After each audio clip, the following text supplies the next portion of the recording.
হচ্ছে সোনামুখী 12 নম্বর ওয়ার্ডের ঘেরামাঠ সরানো জায়গার রাস্তার অবস্থা এবং ড্রেন রাস্তা সব দেখাচ্ছি দেখুন।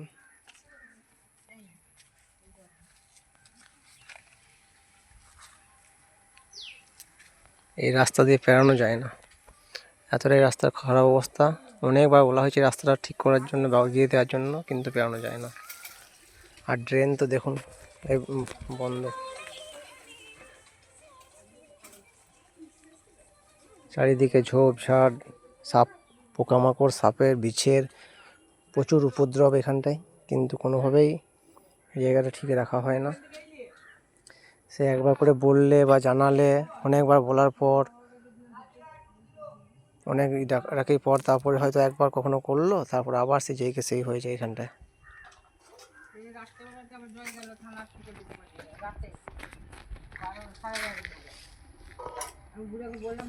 এভাবে ড্রেনের জল জমে আছে দেখুন।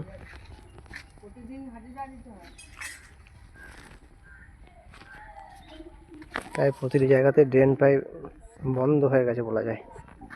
ড্রেনের অবস্থা এই যে ইলেকট্রিক পোল দেখুন, যে কোনো সময় মানে শর্ট সার্কিট বা অন্য কিছু হয়ে বিপদ ঘটতে পারে।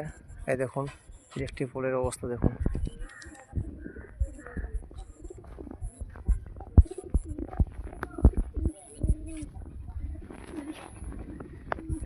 মানে মুখে বলে যখন হয় না, তখন ওই ভিডিও করতে বাধ্য হয় বা দিতে বাধ্য হয় চারদিকে। আর মেন ব্যাপার বলতে হবে কেন, মিউনিসিপ্যালিটির তো রাস্তা, ড্রেন, লাইট, এই পরিষেবাগুলো তো মানুষকে আগে দেওয়া দরকার। এগুলি ঠিকঠাক রাখা উচিত নিজের থেকে। সেখানে মানুষ বলেও ক্লান্ত হয়ে যায়, তাও ঠিক হয় না, করা যায় না। দেখুন এটা ড্রেন মনে হচ্ছে, এটা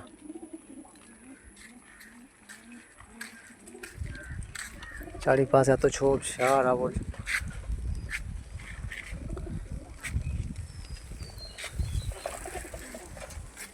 প্রায় দিনই চন্দ্রবোড়া, খরিস, আরও বিভিন্ন রকম কালাচ, সমস্ত রকম সাপই কিন্তু এখানটায় যাওয়া আসা করে।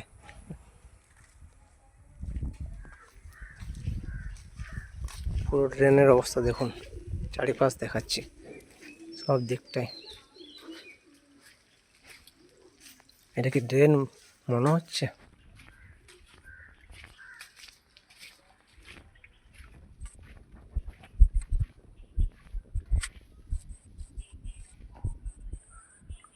দেখুন এটা ড্রেন না আবর্জনা স্তূপ, কিছু বোঝা না, ঝোপঝাড়ের জায়গা বোঝা যাচ্ছে না।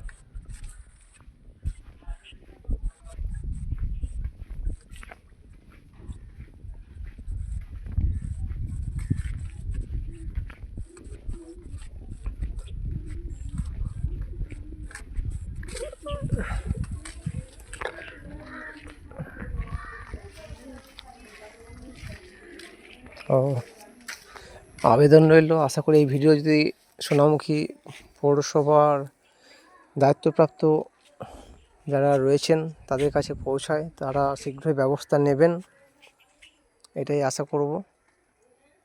আর এই রাস্তাটা কিছুটা বলেছিলাম যে কিছুটা হলেও বাগিয়ে দেওয়ার জন্য, তো সেটা আজ পর্যন্ত হয়েও হয়নি। সমস্ত মানুষই প্রতিদিন এখানটা দিয়ে যাওয়া আসা করছে, এটা দিয়ে প্রচুর মানুষ স্টেশন যায়,